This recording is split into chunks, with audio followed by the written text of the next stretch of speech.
Pues buenas tardes y bienvenidos y bienvenidas todas a este debate con motivo del libro Los claveles, las claves de la cuestión de los claveles. Lo hemos planteado prácticamente como el libro como pretexto para establecer un diálogo social y político en torno a lo que ha significado este 48 aniversario, que ha pasado a través de prácticamente medio siglo, desde sus orígenes y las pasiones que levantaron a nuestros días. Entonces va a ser más que ponencias al uso, va a ser debates y reflexiones en lo que alcancemos el grupo, el colectivo que estamos aquí. Nunca mejor dicho, a partir de esta canción que ayer prácticamente inundaba todas las emisoras, prácticamente en muchos países, realmente de Grándola Vila Morena, que la facilidad que en sí misma esa estrofa de lo que significó, pero de lo que sigue significando desde el punto de vista de entusiasmo, de ilusión, a veces en estos tiempos de penuria y de incertidumbre, era una canción que concitaba y entraba en la categoría como ha entrado el asao, como ha entrado la marsellesa, como ha entrado el himno de la alegría. Es decir, son canciones que recogen muy bien un sentir de una población, sobre todo una población amenazada y secuestrada y confinada durante mucho tiempo, y que de golpe y porrazo se lleva a la categoría de canción universal por lo que representa el sentir del pueblo. Había en el momento del inicio, los que estamos aquí, la mayoría conocemos el desarrollo, cuando Salguero Maya planteaba: señores, como todos saben, hay diversos tipos de Estado, los estados socialistas, los estados capitalistas y el estado en el que hemos llegado a estar en Portugal concretamente, que era el manifiesto de un malestar de un pueblo históricamente bajo la cuestión de la represión. Y luego, esto era el inicio, y finalmente, pasado un tiempo, hay una cuestión que Valentín, no hemos presentado a Valentín porque realmente es el autor, que más que un libro, yo le digo muchas veces que además de ser una descripción, todo un relato, es un vademecum de lo que es Portugal, de lo que ha sido Portugal hasta nuestros días. Entonces, hay uno de los textos muy bonitos, que es cuando miro hacia atrás y hago un recuento, solo atisbo unos breves instantes de resplandor, y uno de esos pocos instantes es este, en el que de pronto todo lo imposible fue posible. Todo esto en el imaginario de que no era posible, y hoy día se recupera las posibilidades. Esto lo planteaba Manuel Moya, que es otro de los autores. Entre ese momento de cuando se levantan los militares con ese entusiasmo y lo que ha significado posteriormente, que es el momento de instantes en la historia que acontece, entonces se dice que pocos golpes en la historia han gozado de tanta simpatía como ha gozado la revolución de los claveles, por todo lo que concitaba en sí mismo. Es decir, a nivel internacional se mitificó, y porque se sepultaba una dictadura, pero a nivel una dictadura de carácter se derrotaba con un carácter pacífico y con la simbología de un clavel encima de un fusil, que también fue un accidente, porque eran accidentes todos, no era nada planificado, pero era como la expresión popular de que por fin las flores predominaban sobre los fusiles. De tal manera ha gozado tanta simpatía que hoy dicen más de 1500 calles y plazas tienen la simbología del 25 de abril, y es objeto de estudio en universidades, en investigaciones, tal. ¿Cómo era posible en esos contextos y en esos años realizar la revolución que se hizo? Que fue también incluso envidia sana para una situación como la española, concretamente porque en esos años 70-74 esto era un bullir de huelgas, de contestaciones, de movilizaciones en las calles, y justamente Portugal, que siempre ha estado de espaldas a España, de pronto y porrazo, España de espaldas a Portugal, de pronto y porrazo emerge un contexto totalmente distinto. Efectivamente, el diálogo de hoy también queríamos enfocar desde el punto de vista del paralelismo que a veces tiene España con Portugal, desde el punto de vista de lo que significó pues la existencia de los partidos el mismo Partido Comunista y los grupos más de izquierdas, que realmente fueron los que llevaron adelante el margen de los militares, desde el punto de vista del cambio social, cómo esos hombres y esas mujeres en el tiempo que se implicaron en el campo de la clandestinidad, que trabajaron, que se organizaron, que finalmente llega un momento cuando hay los procesos electorales y a veces la gente que más ha trabajado quedan barridos y emergen unos grupos, sociológicamente emergen otros grupos que a veces no han tenido presencia significada en el contexto social y sin embargo terminan en el electoral determinado. En el 14 de abril prácticamente se dice, lo que dice el recopilador oficial que está aquí, el Valentín, 14 partidos concurrieron a las elecciones como tal. 9 eran de izquierdas y el más allá, porque había también, se dice, de izquierda y más allá, porque en realidad había toda esa geografía política. Hoy se plantea para qué valió la revolución, qué es lo que ha conseguido la revolución. Y también hay un cierto paralelismo con nosotros, que realmente se decía, salió una constitución de democracia mínima, incoherente y contradictoria, pero que ha servido para sentar. Con ella se creó la seguridad social, con ella se creó la educación pública y se reconocieron los derechos fundamentales de las personas, que no es poco, como decían. Pasamos de estar en una guerra con Angola y Mozambique a descolonizar todo lo que tenemos y las buenas relaciones con ellos en este momento. Del aislamiento internacional que tenía Portugal, al igual que España en la autarquía, empezamos a tener relaciones internacionales y entramos en la economía de mercado como tal. Y finalmente la expresión que empezó una política más de trabajo, y la política ya no era una acción desde por arriba, sino que hubo una efervescencia muy importante por parte de las poblaciones de organizaciones, de asambleas, de comités. Decir, y ya con esto termino la presentación, yo quiero recordar a Baudelaire. Baudelaire es un antropólogo marxista francés, que él planteaba que cuando se aparecen los cambios nuevos, hay que pensar que cuando se construye una sociedad nueva es con todo el anclaje de la historia del pasado. Es decir, no hay historias nuevas, aunque haya irrupciones en un golpe de Estado. Sin embargo, el bagaje que cuentan las personas y las instituciones tiene un peso determinante y un peso muy importante como tal. ¿Qué significó? Que en ese momento, cuando uno ve los relatos del 74, automáticamente es los incendios, las alteraciones de los centros democráticos, la extrema derecha vigente en aquel entonces empezó a quemar, a atacar, a destruir todos los incipientes organizaciones que había. Digo esto porque realmente, y hablamos para luego el debate, el paralelismo, hay una cuestión de carácter estructural por parte de la extrema derecha, por parte del liberalismo, que hablaremos también,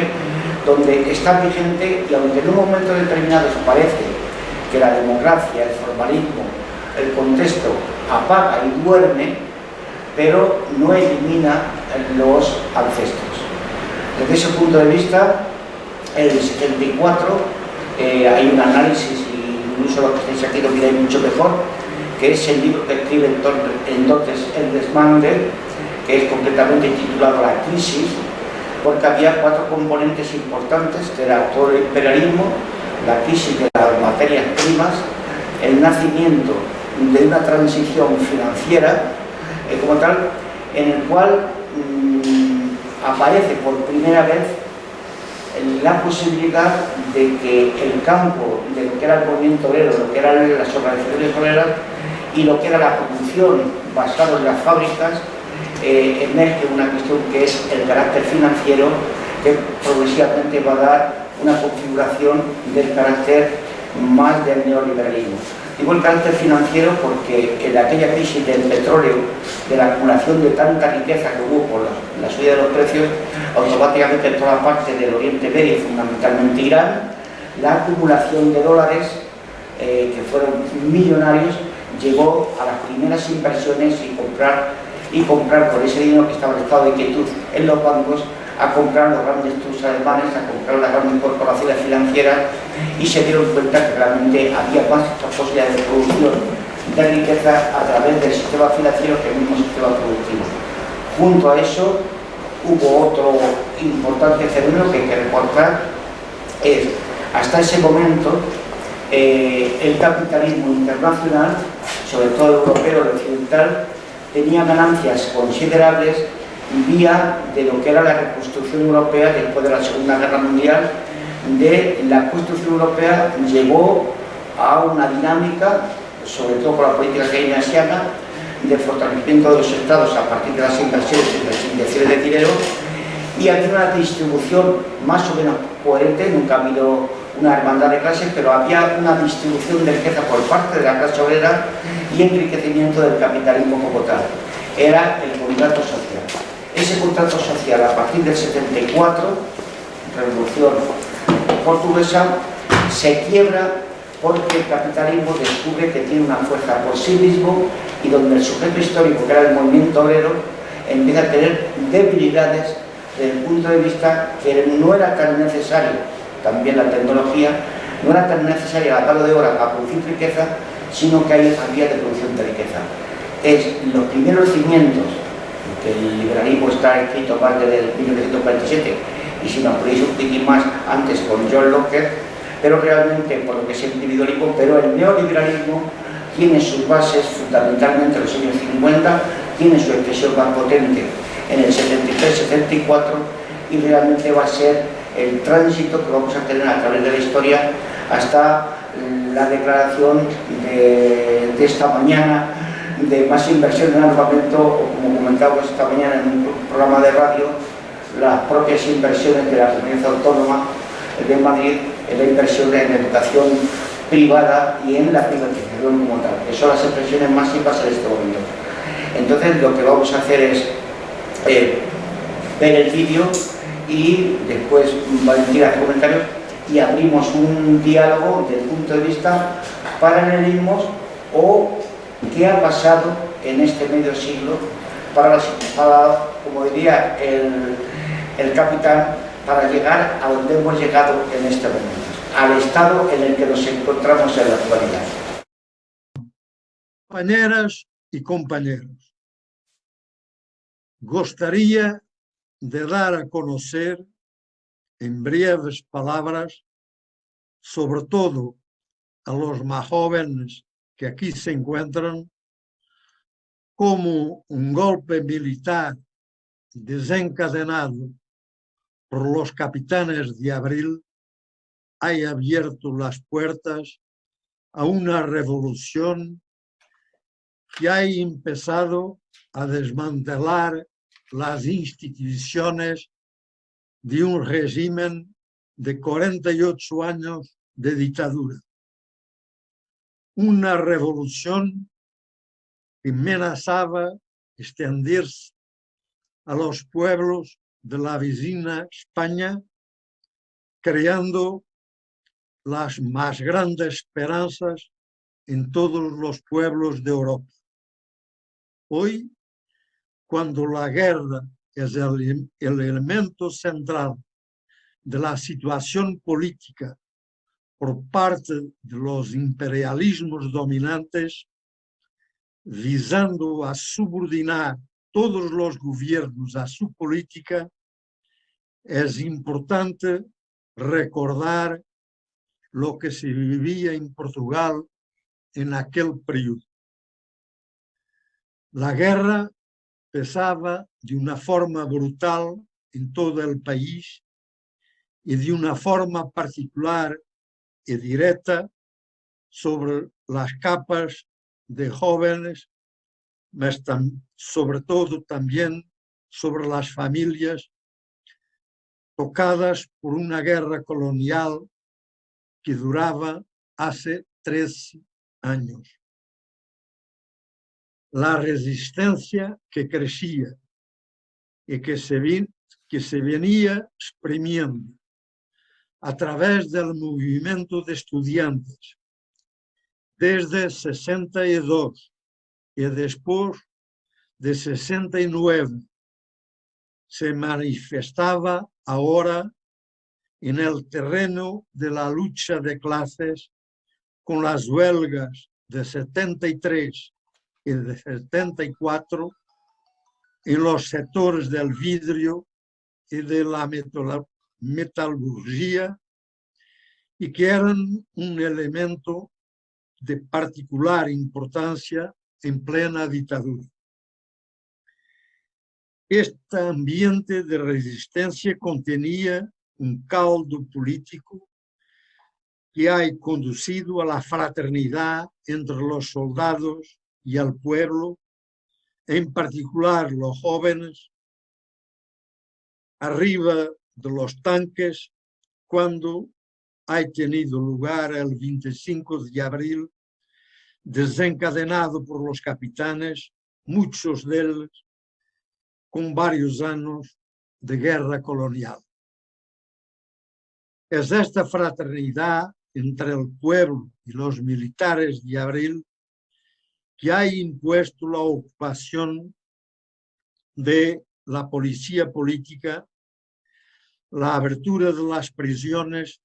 y la liberación de todos los prisioneros políticos. Es la continuación de esta huelga movilización solidaria que conduce a la voluntad de limpiar las instituciones del antiguo régimen del norte al sur del país, de las ciudades a los pueblos más distantes.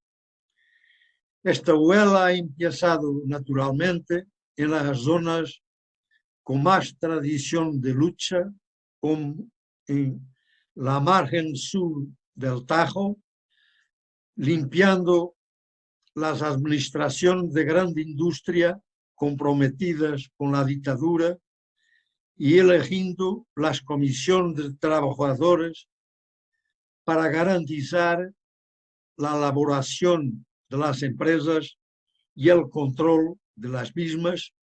extendiéndose enseguida a las instituciones del régimen como los tribunales y las alcaldías. En verdaderas asambleas populares, la población, al mismo tiempo que reemplazaba los alcaldes, designaba ciudadanos de su confianza para el ejercicio de las funciones. Empieza entonces un verdadero proceso revolucionario, con la creación de órganos propios de control en las fábricas, en las grandes propiedades rurales, con la constitución de unidades cooperativas en las regiones de pequeña propiedad, así como comisiones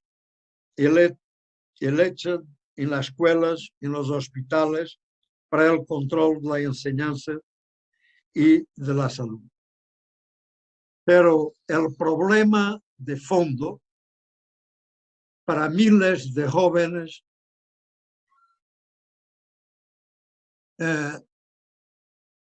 prontos a ser llamados para el servicio militar era la guerra colonial. Era el mismo problema para decenas de miles de familias que habían perdido sus familiares y que esperaban para terminar con este sufrimiento. La ansia de terminar con un colonialismo salvaje solo servía los intereses de los grandes del régimen. Ha sido así este movimiento de fondo que ha impedido el envío de tropas para África, que ha impuesto el retorno de los soldados de las colonias y las negociaciones de paz imponiendo en la realidad el fin de la guerra colonial. Ha sido este mismo movimiento, esta misma huelga de fondo, que ha puesto en la orden del día la necesidad de una asamblea constituyente soberana que terminara con los gobiernos provisorios subordinados a las instancias militares. Una huelga de fondo que igualmente ha impuesto que ficara consagrados en la Constitución derechos democráticos y sociales como el derecho a la educación y a la salud universales y gratuitos, bien como las comisiones de trabajadores con sus atribuciones y su forma de elección. Hoy, en la situación mundial que estamos viviendo, de una guerra que pretenden que venga para quedarse, debater internacionalmente el proceso iniciado con la Revolución de Abril de 74 en Portugal, que tiene seguramente una gran importancia. Él representa un proceso de ruptura con la política de unidad nacional, política a la cual se someten los gobiernos y fuerzas políticas dominantes. La Revolución Portuguesa, en lo curso de estos 48 años, ha sido atacada, pero no ha sido liquidada. Ella representa así una de las conquistas de los pueblos, en particular de los pueblos de Europa. Las compañeras y compañeros aquí presentes lo saben de su propia experiencia, que ella puede ser un punto de apoyo para los pueblos hermanos de España, cujas instituciones del régimen franquista nunca han sido desmanteladas, continúan a ser utilizadas, como por ejemplo en la justicia contra los trabajadores y las poblaciones.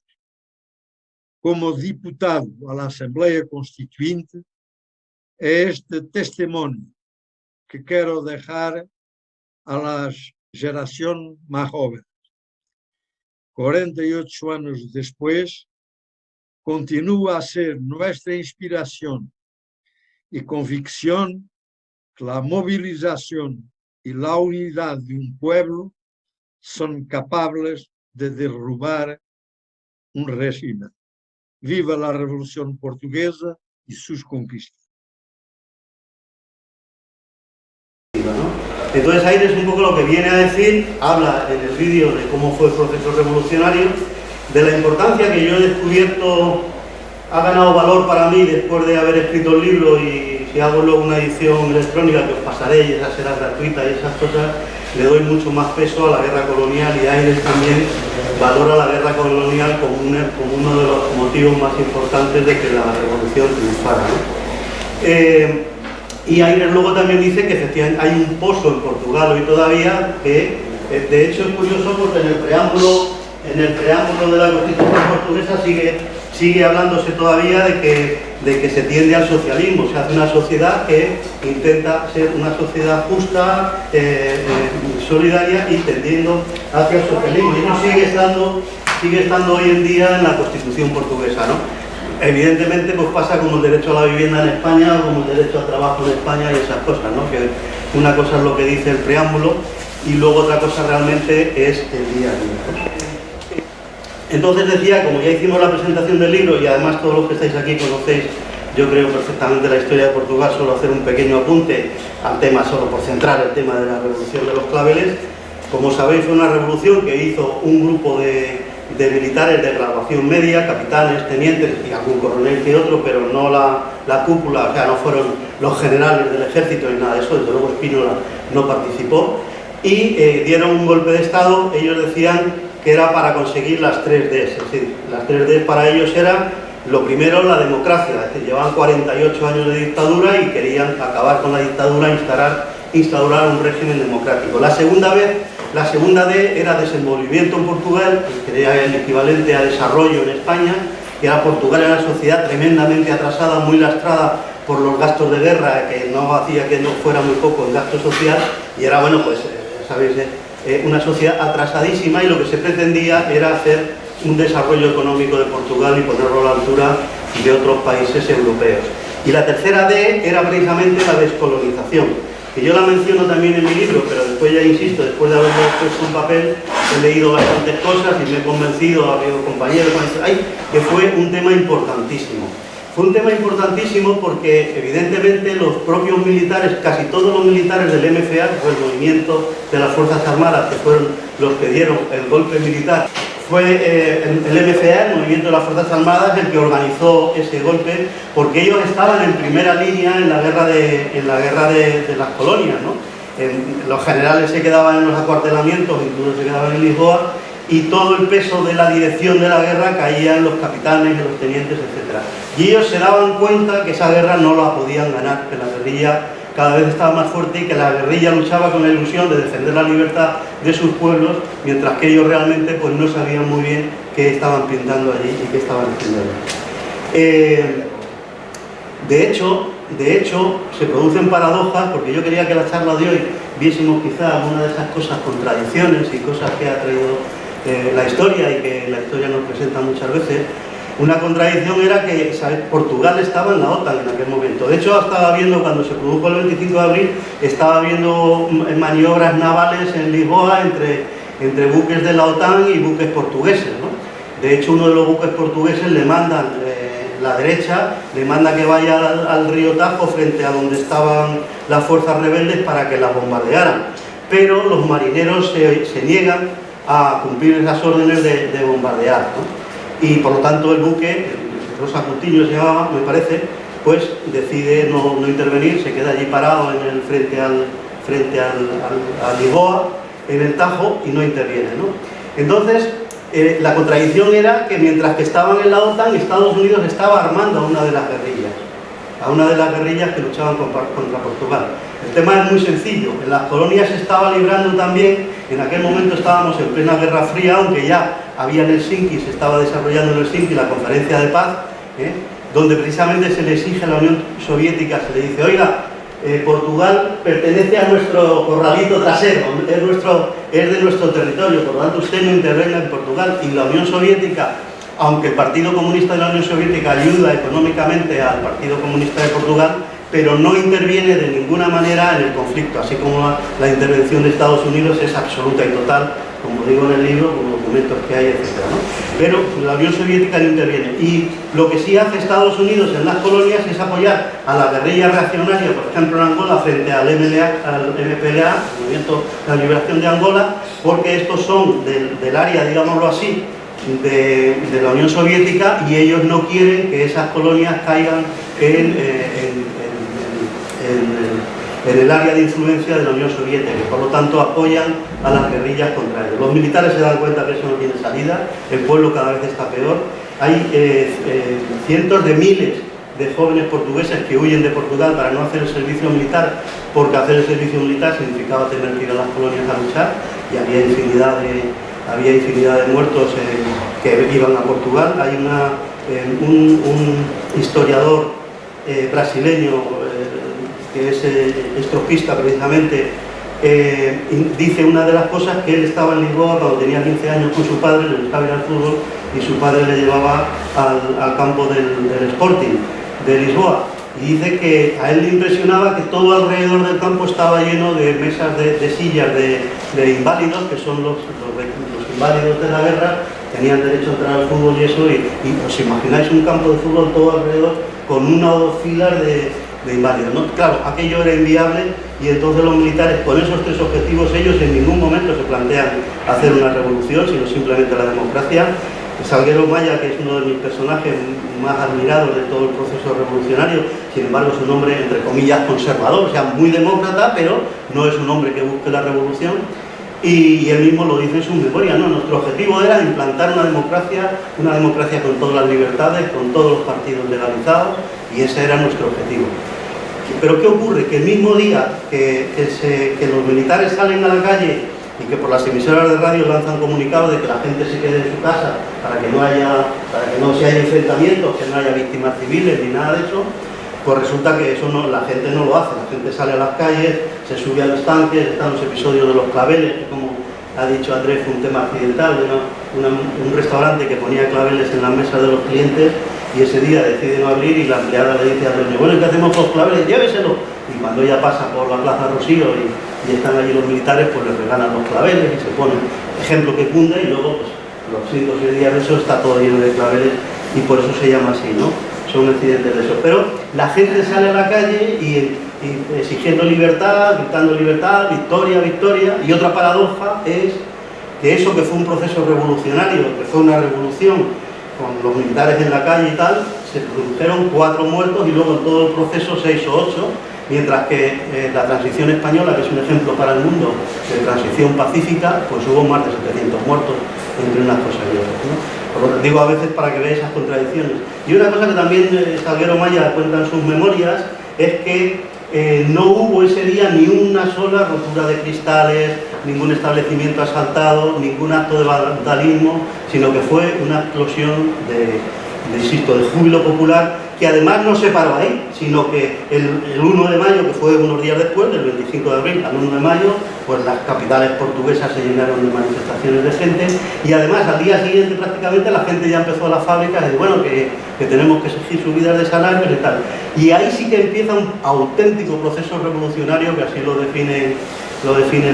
casi todas las obras que he leído, porque se van produciendo actos que van por delante de la ley. O sea, se ocupan viviendas, por ejemplo, viviendas vacías, incluso los partidos políticos, algunos chalés que habían dejado abandonados los ricos que huyen de Portugal pensando que les llevan a matar y esas cosas, y las sedes de los partidos políticos como la Liga Comunista Revolucionaria y otros partidos más, son chalés que ocupan para convertirlos en la sede de los partidos políticos. Y entonces se ocupan muchas viviendas vacías, algunas de ellas en medio construir, y Lisboa, cuando yo estuve en el año 2000, todavía se notaba eso, porque había bloques impresionantes construidos, pero veías que le faltaban las ventanas, una ventana era verde, otra amarilla, otra así, ¿qué pasa? Y eso era porque los ocuparon sin estar acabados y luego cada uno pues lo fue acabando como puso. Y entonces detrás iba el legislador diciendo, bueno, voy a legislar para que ya no se ocupen más viviendas, pero las que están ocupadas las legalizo. Y lo mismo se hace con los terrenos que se ocupan, las fincas baldías, hasta 500 hectáreas, bueno, Agustín entenderá más de hectáreas y esas cosas, y eso es muy torpe, pero bueno, se puso un tope de hectáreas, dijo, bueno, todas las propiedades superiores a 500 hectáreas se nacionalizan para que el Estado las tenga y se hacen cooperativas agrícolas, pero siempre los trabajadores van por delante y hacen que sean más productivas, con regadíos, con etcétera. Cuando se produce, Spínola intenta dar 2 golpes de Estado, uno blando, que fue el 28 de septiembre, que fue lo que se llamó, lo que él quería llamar la mayoría silenciosa, que era ocupar Lisboa con una gran manifestación, que todos los bancos sufragan, autobuses, aviones tirando tabillas, anuncios de todos los lados, para decir que todo el pueblo se reuniera en Lisboa. Entonces, con la disculpa de esa gran manifestación de la gente pidiendo que las cosas no podían seguir así, con esa deriva izquierdista del 25 de abril, pero los trabajadores y los soldados bloquean las carreteras de acceso a Lisboa, muchos conductores de autobuses incluso se niegan a llevar a la gente a Lisboa, y esta marcha silenciosa es un fracaso absoluto que hace que el mismo Spínola dimita. Y luego el 11 de marzo del 2000, en el 45, hay otro intento de golpe de Estado, el 11 de marzo, ese sí es con militares que salen a la calle, incluso hay 2 muertos ese día, que es un golpe de Estado que propone Spínola, que además estaba allí, y él es el que lo organiza, pero que también fracasa cuando la gente bloquea los cuarteles y le dice a los militares dónde van, ellos dicen, no, es que a mí me han engañado, no sé qué, y el caso es que el golpe se para,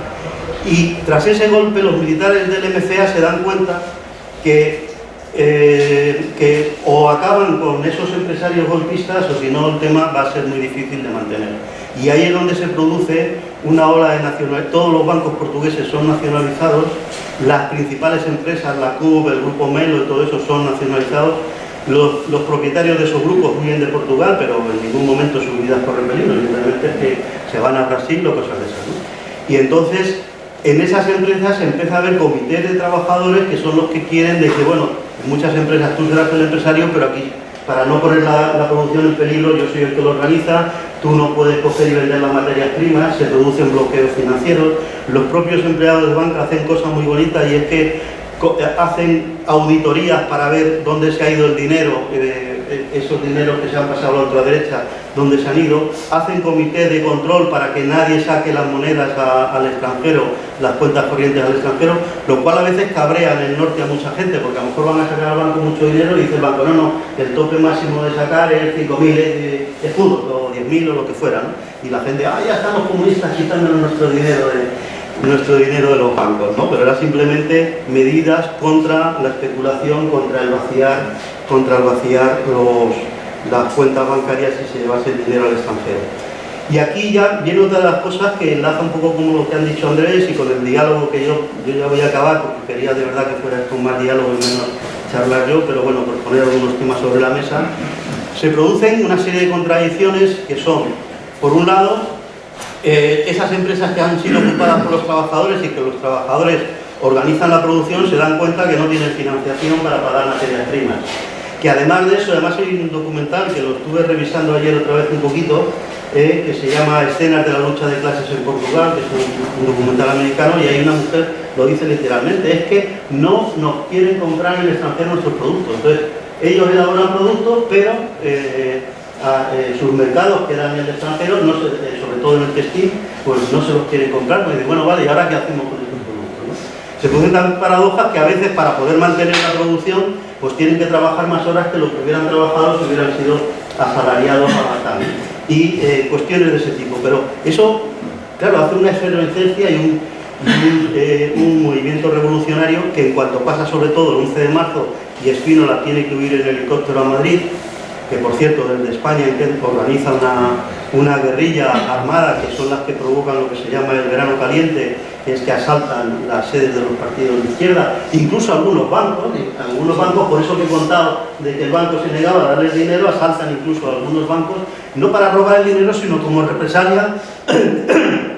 o las dos cosas mejor dicho, como represalia por tener el dinero intervenido y por ser bancos ya del Estado y no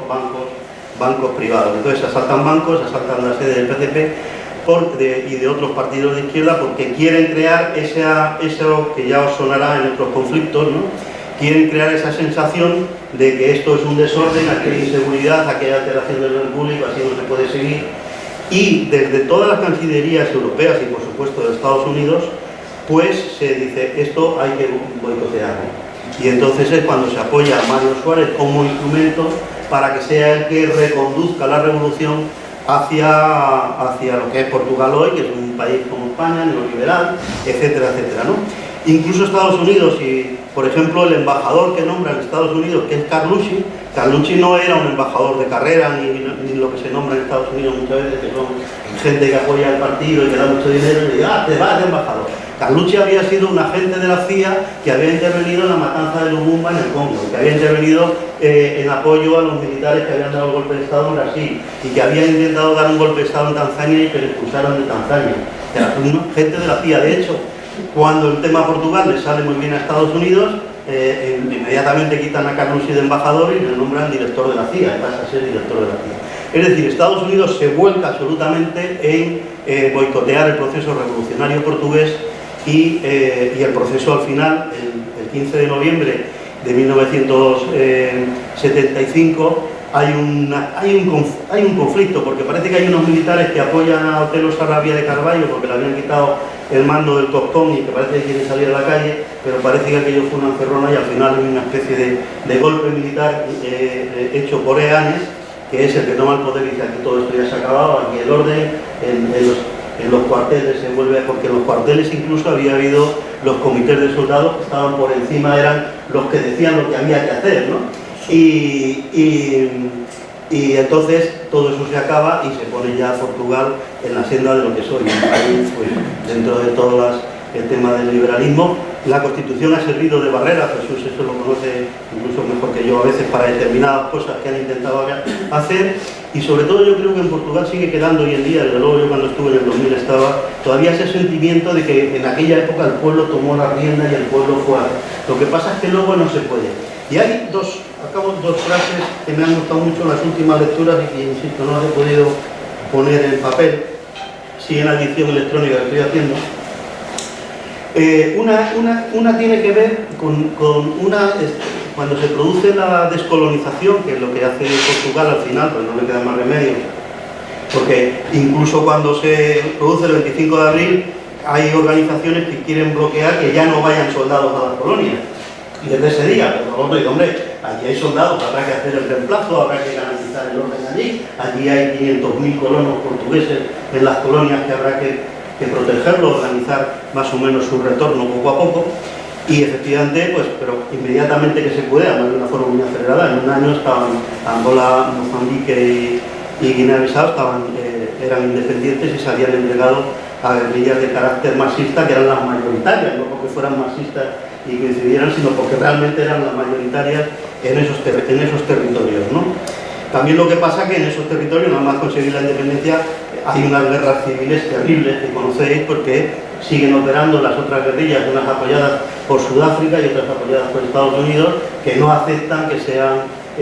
los marxistas los que se hagan con el poder, ¿no? Y entonces,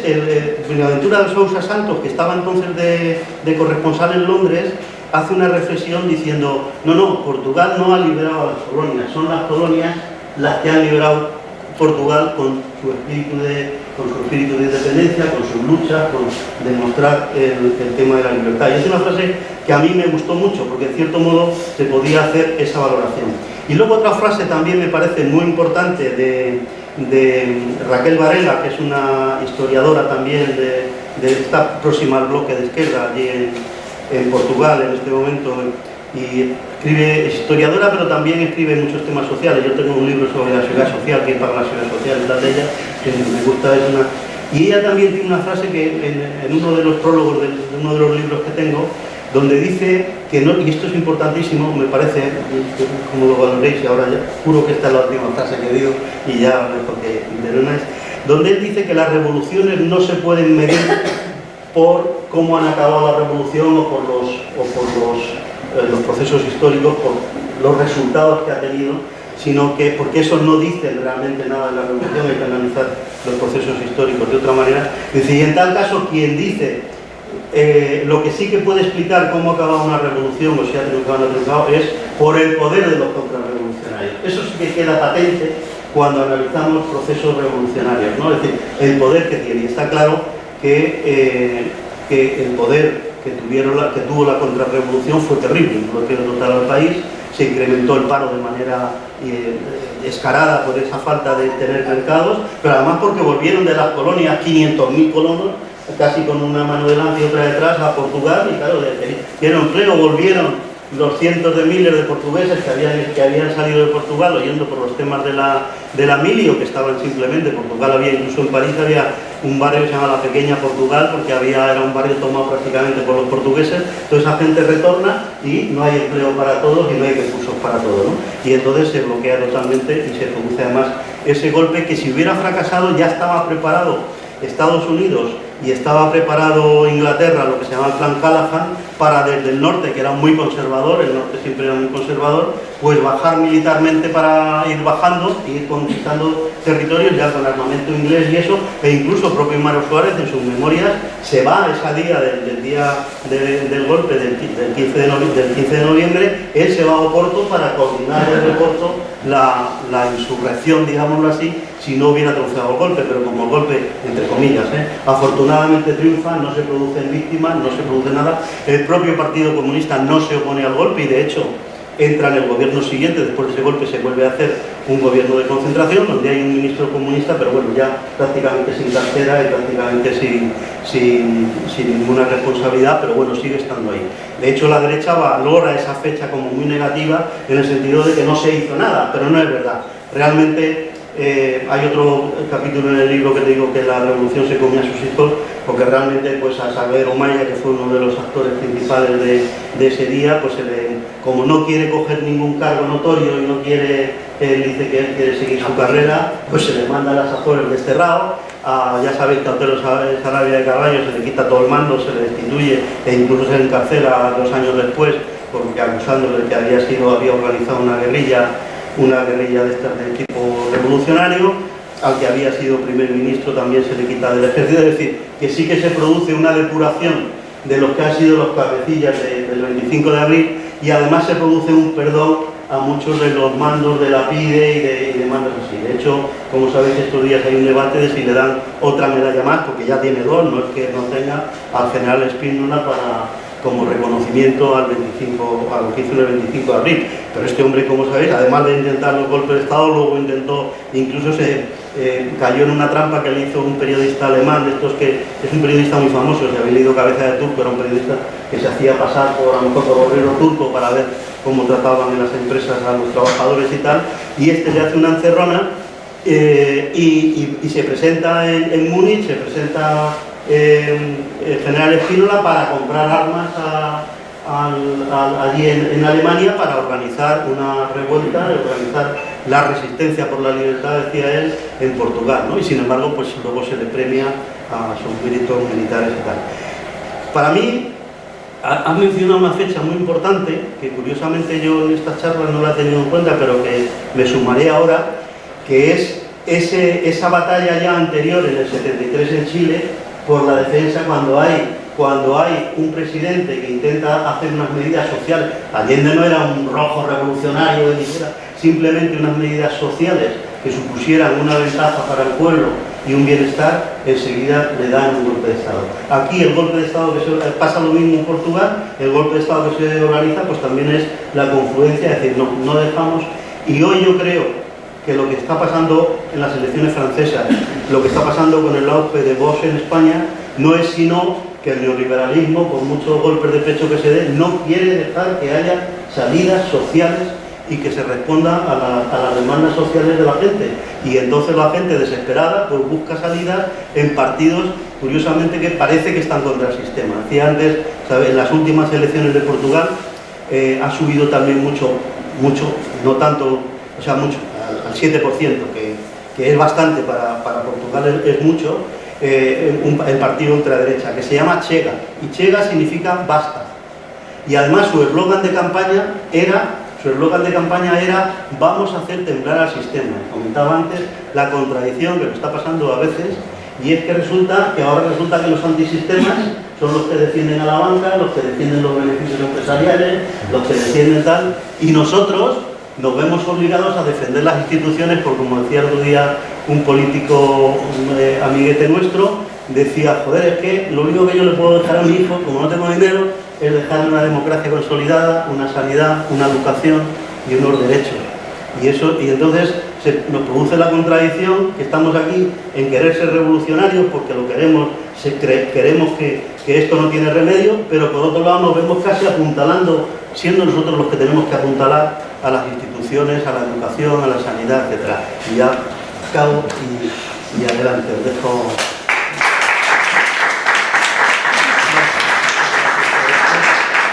Justamente hay 3 momentos en los que ha planteado como la Revolución Portuguesa. Es las ansias de un pueblo, como era el portugués, contenido y confinado y masacrado, dicho así, en el cual llega un momento en que hay un estallido por parte de los militares desde el punto de vista militar, que no eran los coroneles, que no eran los generales, sino es el pueblo que sufre realmente porque son los que los mandan a real. Es clase popular y clase trabajadora como tal. Realmente el golpe levanta todo un entusiasmo que yo he dicho antes que estaba confinado durante siglos, durante tiempo, y esa emoción que representa los claveles, las canciones, en la toma de tierras. Hay que empezar a explicar que hubo la posibilidad de una reforma agraria, las posibilidades de las organizaciones asamblearias y todo el tema de autogestión en aquel entonces de fábrica y tal. Es decir, hay dicho así en un lenguaje, una apertura enorme en Portugal donde se apuntan perspectivas socialistas realmente con lo que tiene de contenido el socialismo. La derecha en ese momento está bajo los impactos que suponen esas manifestaciones populares, pero al mismo tiempo los Estados Unidos y las clases emergentes que estaban agazapadas ven que entonces entra en cuestión su poder. Y hablo de la Iglesia, hablo de la banca, hablo de los terratenientes, y toda esa corporación ideológica y de poder económico empieza una reorganización. En ese momento hay toda la asistencia estadounidense, para adormecer o para dosificar toda la potencia que en ese momento el pueblo tenía. Y realmente hay todo un trabajo con un partido socialista que no existía prácticamente, no existía en Portugal, pero se empiezan a ver fondos europeos, al estilo que aquí pasó con Willy Brandt, con Felipe González, y allí con Mario Soares, la Fundación Honecker, concretamente empiezan a modelar un sistema político en el cual se quitan las aristas de clase social y empieza a financiarse una cuestión más dulce desde el punto de vista político. Más dulce, cuando digo más dulce, es el Partido Socialista con Mario Soares. En toda la entrevista que tienes a lo largo del tiempo, pues se empieza a decir que realmente, aunque había tenido alguna represión, pero que había tenido que salir cuestión de esta, pero eso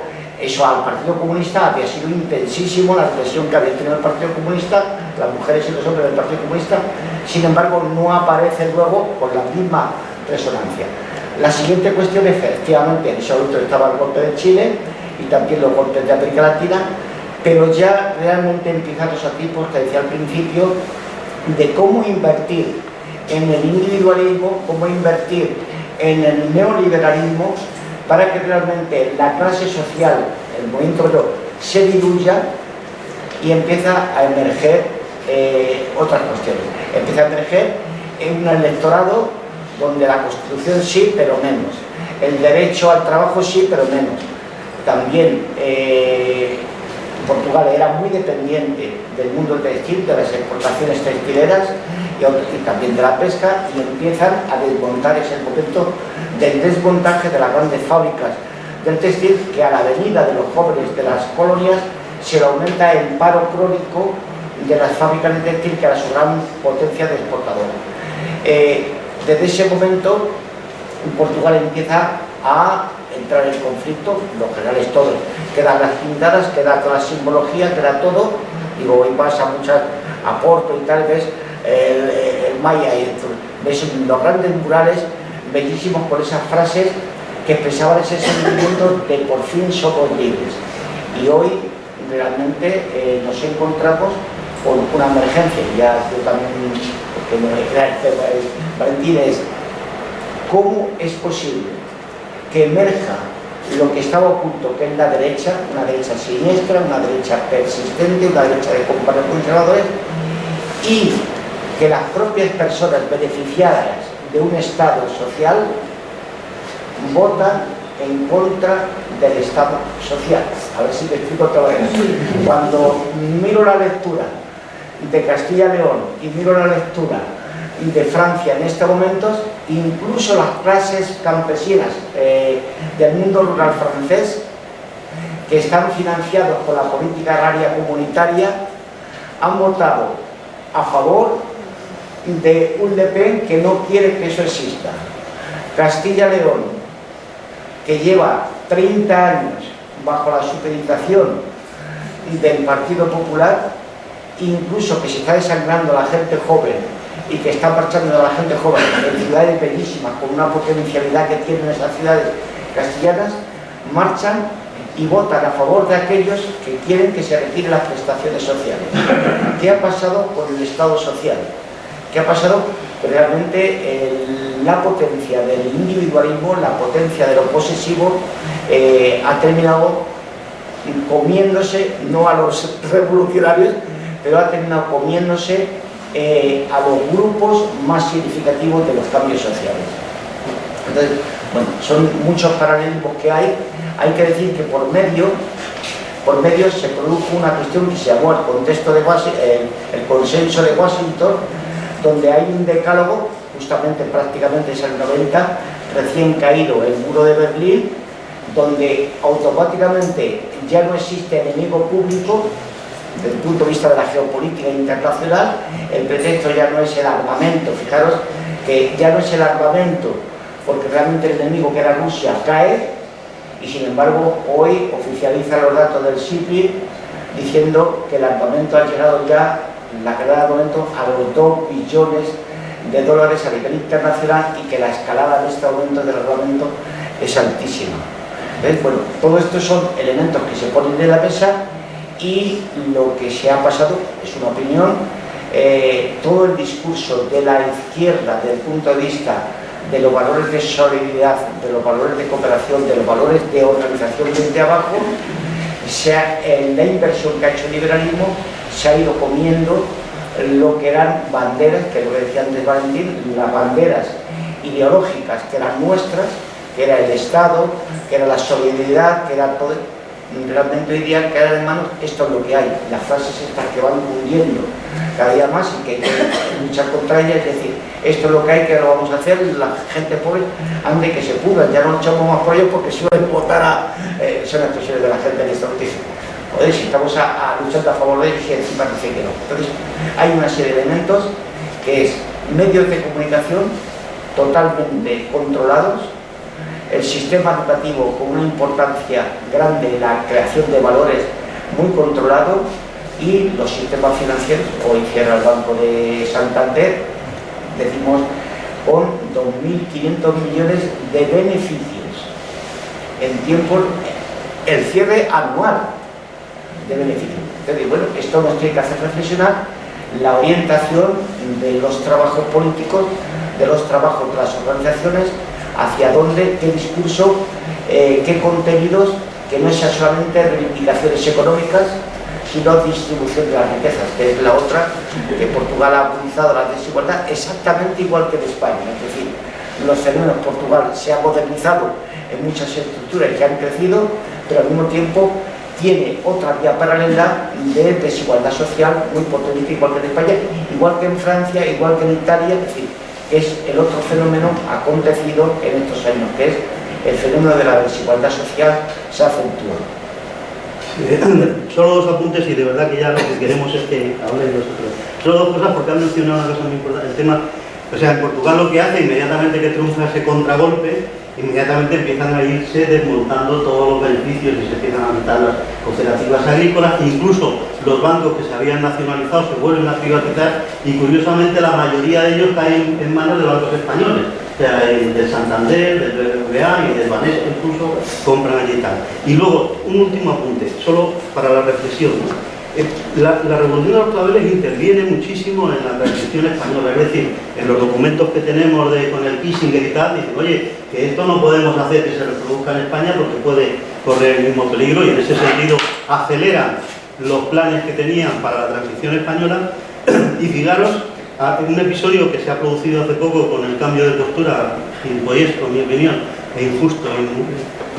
sobre el Sáhara. El Sáhara está en esta situación que está ahora precisamente por el conflicto de Portugal. ¿Por qué? Porque en aquella época lo que Estados Unidos dice, oye, no podemos hacer que el Sáhara pase como en Angola o pase como en Mozambique, que el Frente Polisario triunfe, porque el Frente Polisario estaba muy próximo a las tesis de izquierda. Entonces, eso no puede ser. Y entonces pacta con el gobierno español y con el gobierno de Marruecos la marcha verde y la ocupación del Sáhara por el Marruecos. ¿Por qué? Porque no quieren que pase lo mismo. Quiere decir que todo está relacionado, y no quieren que pase lo mismo que en las colonias portuguesas. Venga, adelante, vosotros.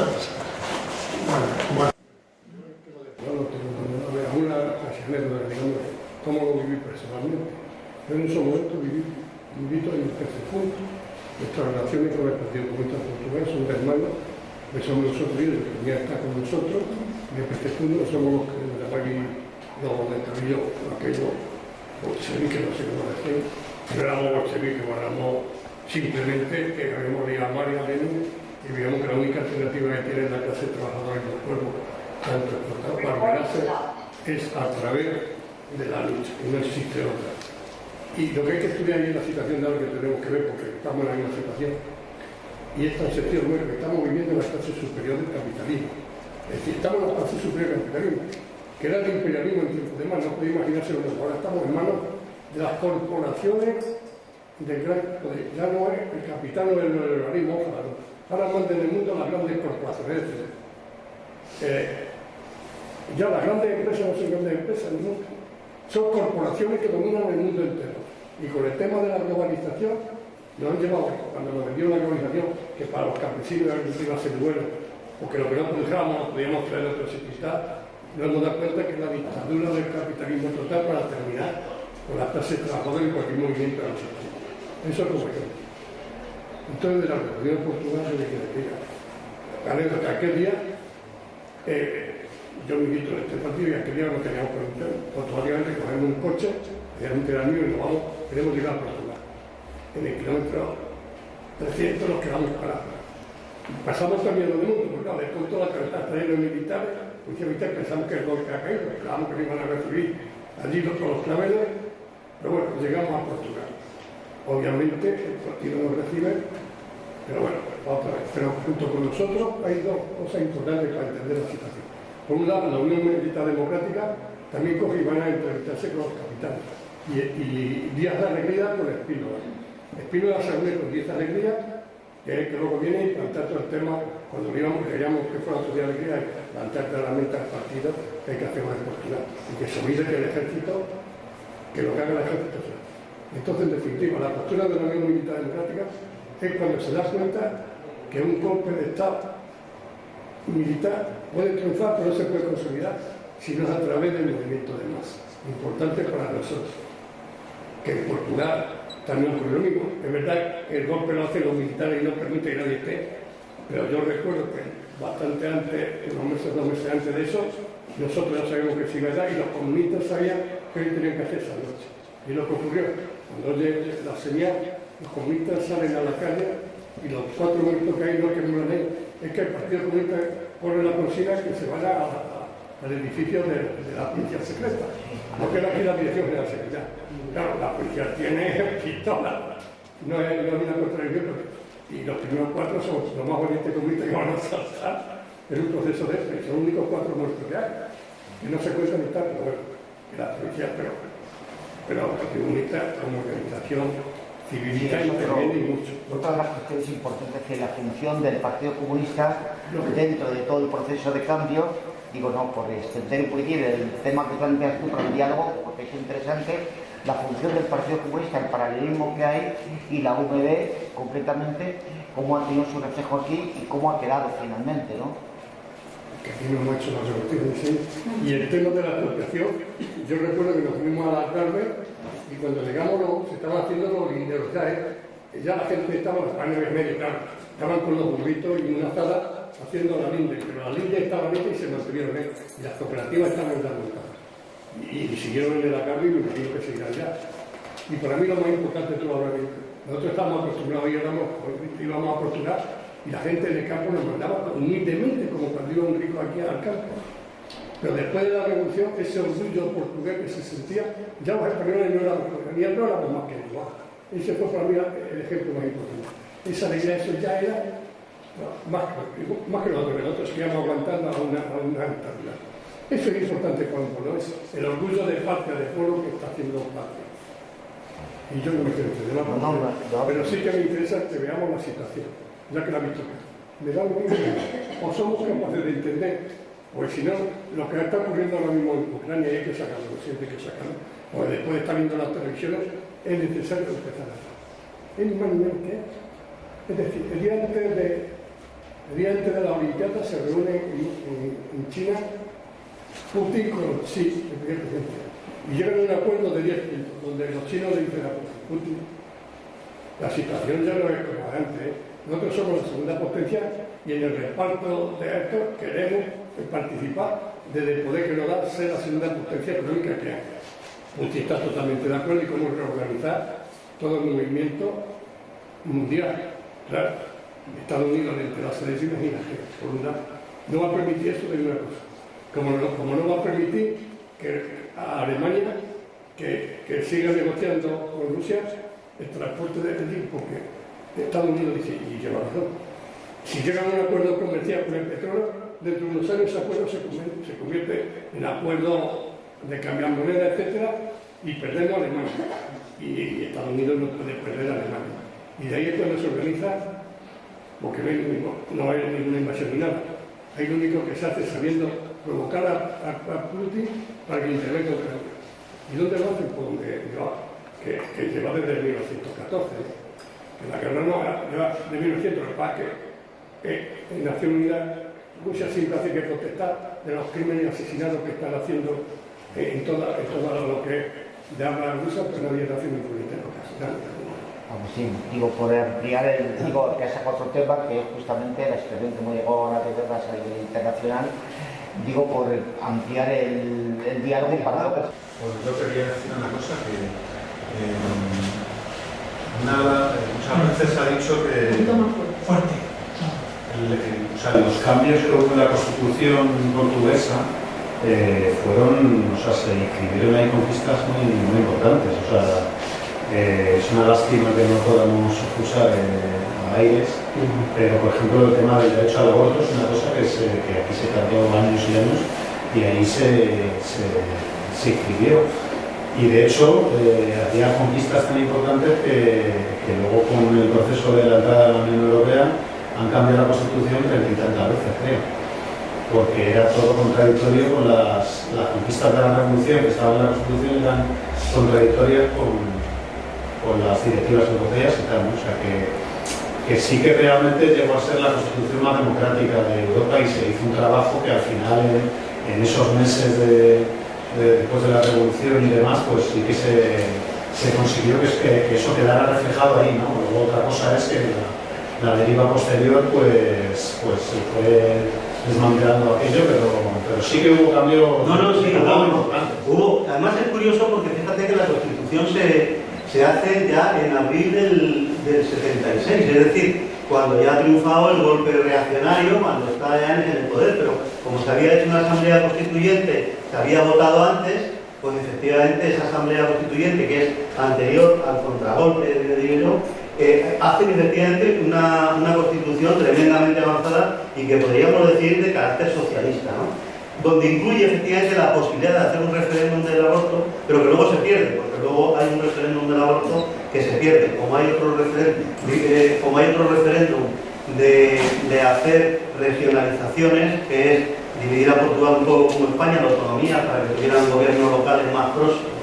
a la ciudadanía, y también eso se pierde precisamente por uno de los argumentos principales, porque aquello lo viví yo allí, fue estando yo allí, y era que no queremos ser como España, y pintaban España con muchos colores. Nosotros queremos un Portugal unido, no queremos un Portugal dividido. Esa fue la consigna de la derecha, y ganó la derecha el referéndum. Además no hubiera sido válido, ya tiene un número mínimo de participación y no lo tuvo, pero en cualquier caso esos dos referéndums se han perdido. Están los dos en revisión. Yo creo que en el aborto ya se ha hecho otro y se ha ganado, ha salido sí al derecho al aborto, y ahora se está planteando otra vez el tema de la regionalización como algo para acercar más el gobierno a los ciudadanos y intentar acabar los desequilibrios territoriales y tal. Pero es efectivamente, lo han dicho muy bien, hacen una constitución muy avanzada, pero que hacen cambios permanentes, muchos de ellos justificados en teoría por Europa, pues si no podemos tener empresas privadas, no podemos hacer esto, no podemos tal, pero otros pues porque quien gobierna en Portugal a partir de ese golpe de derechas es el Partido Socialista Portugués y el Partido Socialdemócrata, que se llama así, pero es el PP de aquí, vaya. Y entonces donde a lo mejor la Constitución decía que en las empresas los trabajadores tenían que estar en los consejos de administración y tener derecho a voto, lo que se cambia es por los trabajadores tienen derecho a ser informados. Es decir, pasar de decidir a recibir información. Y de esas, así. Lo mismo en los ayuntamientos, que había las comisiones de vecinos, que eran las que prevalecían sobre la propia institución municipal, pues eso también se cambia y se hace un poco pues, como aquí con las juntas de gobierno municipal, que mandan más que el pleno y que mandan más que cualquier otra cosa. Sí, efectivamente fue una constitución tremendamente avanzada y que se ha ido desmontando poco a poco, pues con eso cambiando palabras de significado para que el poder de participación de los trabajadores en la dirección de las empresas desapareciera, para que desaparecieran las comisiones de vecinos decisorias en los ayuntamientos y todas esas serie de cosas. Bueno, hay una discusión que tengo recurrentemente con Valentín sobre el tema de la revolución, que él dice, es que luego OSI veis siempre que la revolución, parece cuando leemos las cosas vuestras que la revolución va a ser el día siguiente y tal. Y yo, por ejemplo, es decir, si es esa la impresión, yo creo que al contrario, yo creo que nosotros sí somos algo pesimistas, pero pesimistas por el tema subjetivo, es decir, lo que hemos visto en Francia, lo que vemos aquí, lo que vemos en muchas partes de la dirección, una crisis de la dirección de la izquierda, del proletariado, de lo que le queramos llamar, y entonces, pero las revoluciones no se organizan, es decir, pero las revoluciones es el capital quien las provoca. Entonces el problema es si se gana o no una revolución. En Portugal hubo una revolución rara porque era un golpe de Estado de un sector del ejército, pero en el que participaron activamente las masas. Eso es lo que le da el carácter revolucionario. O sea, no es solo un golpe para ciego, como hay en otros lados, y donde las masas pues, se quedan al margen de cualquier movimiento que haya. ¿Qué es lo que hay? Yo creo que Valentín lo explica bien en el libro. Hay un periodo de unos meses donde hay una pelea entre la revolución y la contrarrevolución, y triunfa la contrarrevolución. Porque hay el momento de que todos los elementos que surgen en todas las revoluciones de doble poder, de los comités elegidos, llámense soviet, llámense consejos, llámense comisiones, lo que sea, decir que empiezan a cuestionar el poder del Estado, de la burguesía, y que tratan de hacer las cosas de otra manera. ¿Por qué no triunfó? Según mi forma de ver en Portugal, porque no había un partido revolucionario. Esa es la verdad, ninguno. Porque de verdad el Partido Socialista, lo explica también bastante bien Valentín, tenía la dirección vendida a la CIA. Además, el Partido Socialista era un partido inexistente en la lucha contra la dictadura en el interior de Portugal. Y sin embargo había un partido comunista con muchos militantes y que había tenido mucha fuerza, pero con unos lazos muy fuertes con Moscú, que en aquellos momentos era la coexistencia. Era la conferencia de Helsinki, era tal, era decir, no hagáis nada, que nosotros ya vamos avanzando, y cuando hagamos el socialismo aquí, la gente ya se fijará y ya serán todos socialistas y tal. Y entonces hay, decir, es el parar. Hay quien juega el papel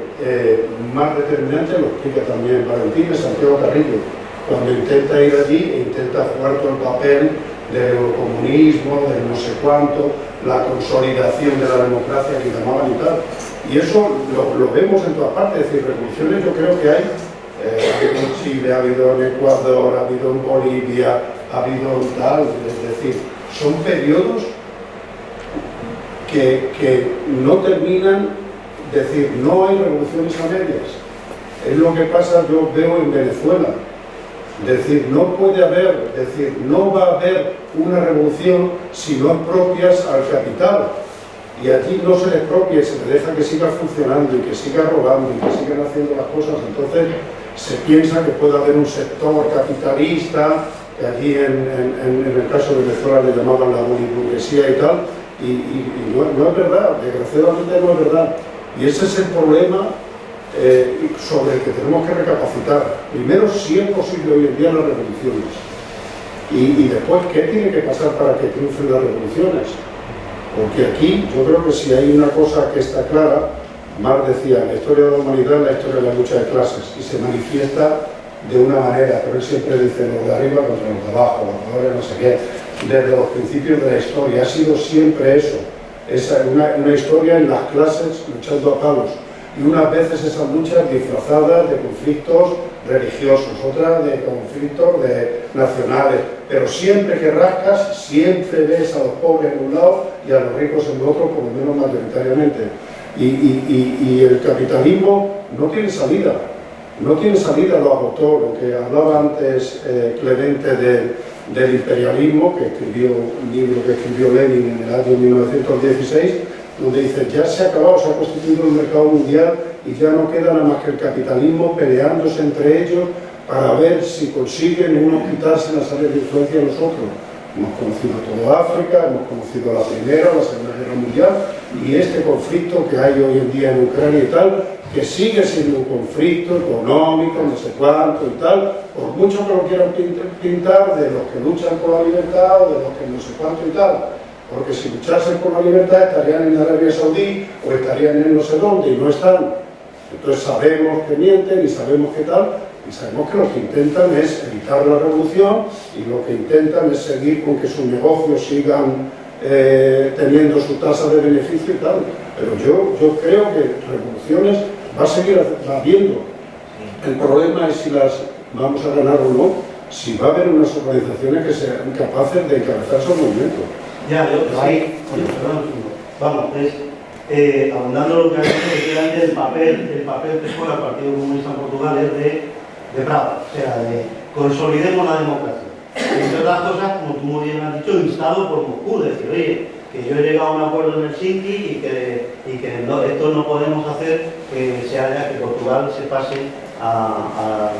hacer una revolución, sea en mi bloque o no en mi bloque, ¿no? Y efectivamente hay una frase muy bonita sobre el papel del Partido Comunista de Portugal que dice, es utilizando términos de cacería, porque es muy británico el que hace la frase de cacería en Inglaterra, que dice que el Partido Comunista es el perro y el zorro, es decir, el perro cazador y el zorro perseguido por el perro. O sea, porque por un lado intenta defender la huelga, pero por otro lado hace una ley antihuelga para fomentar la producción. Por un lado se monta la intersindical, que es una especie de sindicato oficial y unitario en Portugal, que se aprueba ahí oficialmente, lo que aquí en cierto modo al principio pretendían ser comisiones obreras, pero en las fábricas lo que surgen son las comunidades de trabajadores que están fuera, que no hacen caso de intersindical y van por libre. El problema, como tú bien has dicho, lo del partido, es que esos movimientos laborales tan fuertes que se producen, sobre todo en los grandes polígonos industriales de las zonas industriales, de Lisboa, no cuajan porque no se coordinan entre sí, porque no tienen ningún tipo de coordinación. Entonces está la intersindical, pero tal. Y luego, efectivamente, a mí me gustó una frase que dijiste el otro día en una de las charlas que hiciste sobre el trotskismo, que decías, y me hizo eso gracia, porque lo creo además, que Lenin había comentado a unos jóvenes que estaban y dice, yo no veré nunca la revolución porque ya soy viejo, ¿no? Y un año después, pues se produce la revolución, unos meses después de la revolución del 17. Yo creo que lo importante de esto es mi tema personal, vamos, un poco lo que yo intento atribuirme a hacer yo mismo, ¿no? Pues mira, yo no sé si va a haber revolución o no, pero debemos de intentar trabajar con honestidad, hacer organizaciones lo más fuertes que podamos, estar haciendo el trabajo que hacemos, este es uno de ellos, lo que se ha hecho en Álvaro durante mucho tiempo, como ya tenemos y yo creo que eso es lo importante, hagámoslo honesto en cada momento, hagámoslo lo justo, y cuando llegue la revolución pues intentaremos estar ahí para que tenga una salida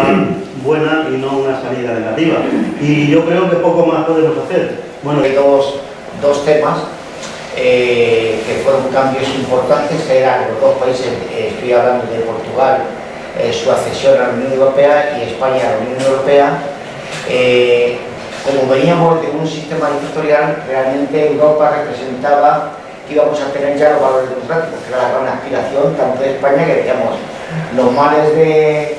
España se solucionan todo por la democracia europea. Y ha habido una primera parte que yo digo, sin extendernos mucho,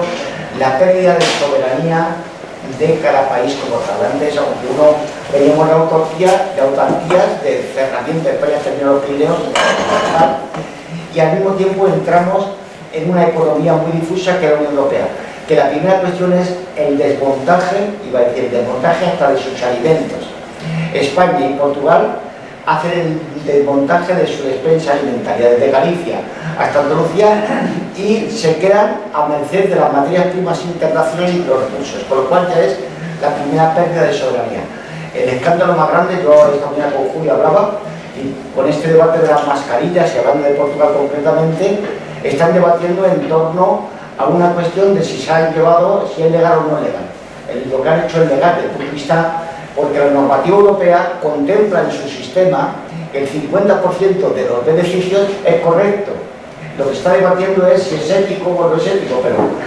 la estructura, el sistema que nos hemos dado ha legalizado eso. Esto en Portugal, que desmonta su textil, su industria textil de las más potentes del mundo, y Portugal, al igual que nosotros, espera un tren que viene de China con millones de mascarillas de tela a Portugal. China vende a Portugal lo que Portugal históricamente estaba vendiendo al mundo entero. Entonces, primera cuestión, hemos desmontado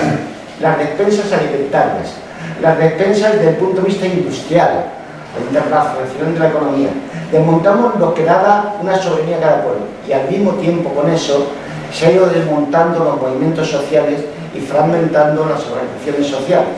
Y lo que estaba diciendo Jesús, cuando un pueblo no tiene organización, porque otra cosa, y esto es asunto nuestro, es decir, el movimiento obrero también español y el portugués, a la medida que hemos ido consiguiendo y educados en la reivindicación económica, que es muy importante porque había carencias, pero ha habido un momento que la reivindicación económica se ha comido los elementos más de carácter ideológico, de formación, de distribución, porque realmente hemos ganado, estamos en un nivel de bienestar, y hoy el conjunto de la gente que nos movemos, no es la clase más sufriente en este momento. Somos gente que hablamos en nombre de, pero realmente, así como antes, históricamente, y no es añoranza ni mucho menos, era la expresión de la relación de los iguales, no solamente porque llevábamos todo el mundo mono y había lo que se llamaban los cuellos blancos, pero era la relación de los iguales desde el punto de vista de intereses de clase contra una clase. La clase élite ha ganado, la élite, y realmente nosotros nos hemos fragmentado. Ahora, ¿cuál es la cuestión? Para mí, o recuperamos de nuevo, iba a decir soberanía alimentaria y soberanía industrial y soberanía de creatividad de los pueblos, y dos, fortalecemos los tejidos asociativos y organizativos y políticos, porque si no, estamos dependiendo, y en este momento se están haciendo puestas, por el líder, por el eslogan, y con una buena imagen de marca ganamos. Y no hay nada, absolutamente nada detrás de esos eslogans y de esas marcas. ¿Por qué? Porque realmente se ha diluido la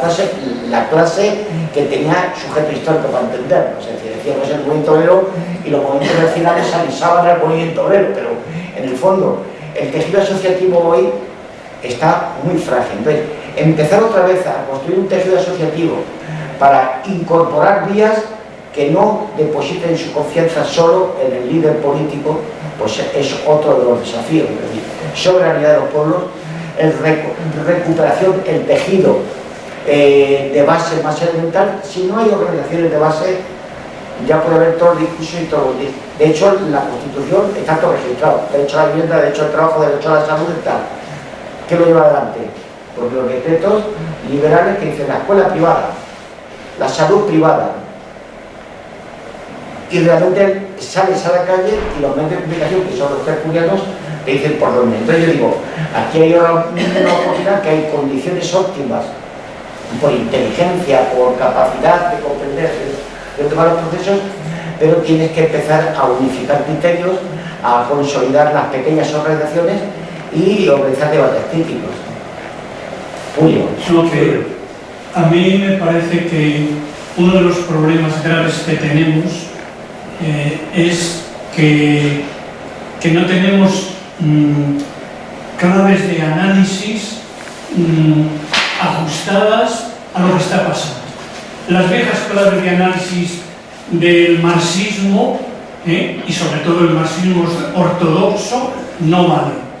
Las de valen más, a mi modo de ver, las posibilidades que apuntaron las perspectivas autogestionarias y del socialismo libertario. Lo que pasa es que han sido absolutamente inexploradas históricamente. Luego tenemos que nos hace falta un análisis profundo de los efectos del neoliberalismo más brutal, que está hundido, pero vivimos dentro del cadáver del capitalismo que no tiene salidas. Y su gran triunfo es que se ha apropiado y ha modificado nuestras subjetividades y nos ha hecho que nuestra conciencia esté controlada y esté sea una subjetividad que se identifica con las aspiraciones del poder, y por eso la clase media aspiracional, la clase obrera tal y como la teníamos concebida, está radicalmente cuestionada, tal como la concebíamos. Eso no quiere decir que no haya una multitud de oprimidos en la sociedad actual, pero no introducimos ahí elementos de precariedad, de humanidad sobrante, de humanidad ignorada, etc. Luego, los mecanismos del poder son tan brutales que lo estamos viendo en la sociedad de la vigilancia que tenemos. Todos estamos controlados, no solo los independentistas catalanes, todos. Hoy saben más de nosotros Google que nosotros mismos, porque hemos perdido la capacidad de nuestro propio autoconocimiento como seres humanos capaces de provocar procesos colectivos de liberación.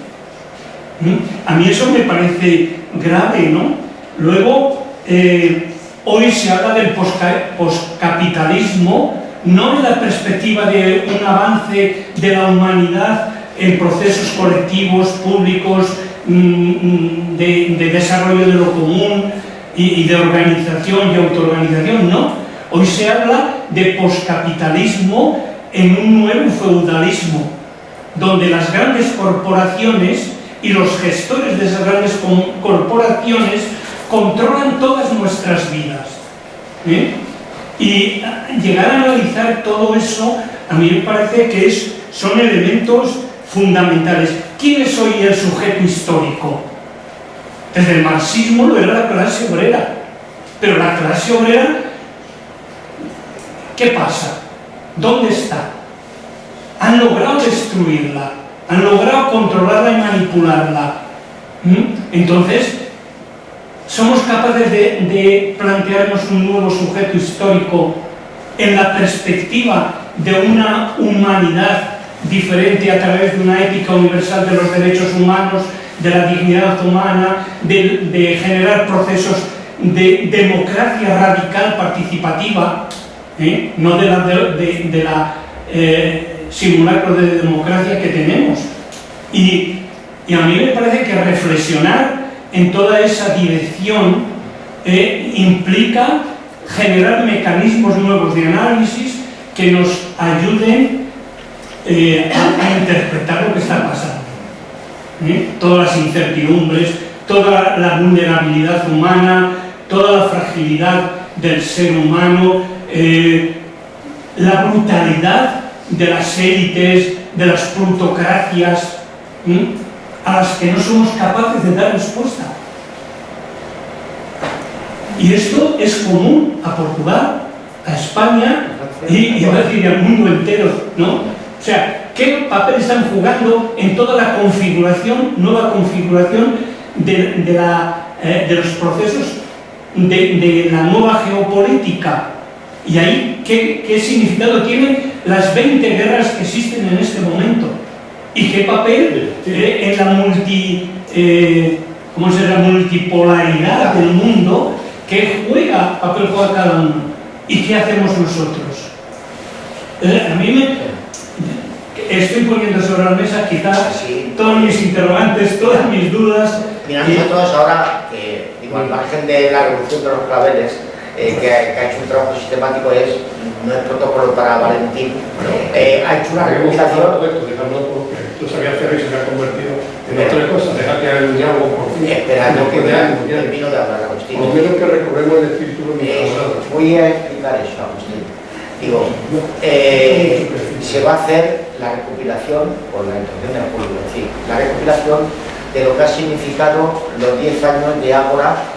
que realmente era otro tiempo, eran otras circunstancias, incluso desde el punto de vista de la gente que hoy estamos dispersas por varios sitios. Se ha hecho un trabajo de 10 años en Ágora, donde realmente es la expresión más gráfica de la diversidad de pensamientos del lugar de Ágora como lugar del debate, de análisis como tal. realmente yo creo que lo que está planteando, que lo que venimos planteando nosotros, el espíritu de Ágora, que no es local de Ágora, realmente sería esta capacidad de análisis, de meter mano al análisis crítico de geopolítica, de tendencias profundas, de las tendencias que son interiores, no lo que aparece ¿ves? Por el motivo de la presentación del libro, lo que vamos a abrir es un debate de largo recorrido, de hacia dónde podemos caminar y cuáles son los instrumentos que nos permiten hoy reflexionar qué son los síntomas y qué son las causas para distinguir en los procesos sociales, qué es lo que está pasando como verdaderamente causantes y qué es la aportación, cuál es la vía, sin meternos en que si, estoy pensando en el Gran Morín, la otra vía, que no es la tercera vía, que no es la primera vía, que no es la segunda, sino la otra vía, es decir, cuáles son los desafíos actualmente para hombres y mujeres con las características que estamos aquí, de lo que podemos aportar para que hubiera momentos tan significativos como comentaba Moya, es decir, para que se produzcan momentos de emoción, porque en este momento lo que sí que es verdad que hay una gran resignación, hay una gran incertidumbre y estamos carentes de proyectos políticos, porque de alguna manera el contexto que hemos hablado era un mundo por hacer, era un mundo que veníamos de la penuria a las posibilidades inmensas que tiene la democracia. Y de pronto ponía esto la democracia, compañeros. Y es como si se hubiera desinflado el globo, pues esto es lo que hay. Sin embargo, ahora mismo es la búsqueda de referentes a partir del territorio concreto hacia proyectos capaces de ilusionar a la gente y capaces de ilusionar a una generación joven que hoy no se independiza de sus papás y sus mamás a los 30 años y más, porque no hay ninguna perspectiva, en este momento no hay ninguna perspectiva desde el punto de vista de razón de existencia para entenderlo. Entonces yo digo, al margen de cada cierre, digo, se va a presentar en los 10 años de Ágora, ha habido un trabajo de recopilación impresionante que Valentino ha hecho, porque no está con más rollo, y que realmente es un motivo, lo mismo que el libro de hoy era, no era el libro, era el pretexto para un diálogo hasta donde llegáramos, y los límites los que podemos ser nosotros mismos. Lo mismo sería el próximo libro de 10 años de Ágora, el pretexto para hacia dónde una nueva tendencias. A mí me ha gustado mucho lo que ha dicho, menos mal que como está grabado el sonido y eso, lo que ha dicho Julio, porque efectivamente casi esas interrogantes casi darían cada día para un debate, ¿no? Y yo hago un pequeño reto a ambos de que organicéis una charla en torno a eso, ¿no? Porque ahí está la de Cordero. Yo de todas formas me estoy pecando personalmente, ya que algo ya no tiene nada que ver ni el libro de esto ni tal, sino pues en buscar, y sé que es un error, pero es un error, antiguamente se decía pequeño burgués, ¿no? Buscar una salida personal, es decir, bueno, ante tanta confusión, ante tanta no sé qué, porque es que mira que está la cosa jodida. En Andalucía yo creía que me ibas a la nación del socialismo y de la patria andaluza, y joder, tío, Entonces, la salida personal que decía es de, bueno, tú por lo menos, me parece que es una frase que a mí me encanta, tengo un Milok de Camus, que decía, bueno, ya que el mundo no es capaz de tener explicación o algo así, no me la sé, ¿no? Por lo menos que nuestra propia vida lo tenga, ¿no? Pero yo creo que hay que buscar salidas colectivas. Yo sé que la salida individual ni siquiera para mí sirve, o sea, porque... Para que no tengas más problemas. Cuando la caída del muro, tú ves la que se montó, pues yo tuve siempre una cosa muy clarita. No sabemos dónde estamos ninguno. Todos los comunistas secretas, que igual yo siempre tuve una pregunta. Yo donde era una estrella 5 puntos, y me sé mi ejército. Y donde sentáis está el que van a encontrar este ejército son mi ejército. No me equivoco en la vida y sigo pensando en paz. Y en la salida alternativa, como tú bien decías, yo acababa precisamente de la idea de la nueva ley, porque me plantea a que la nueva Rusia solo puede ser a través del cooperativo a la cooperación.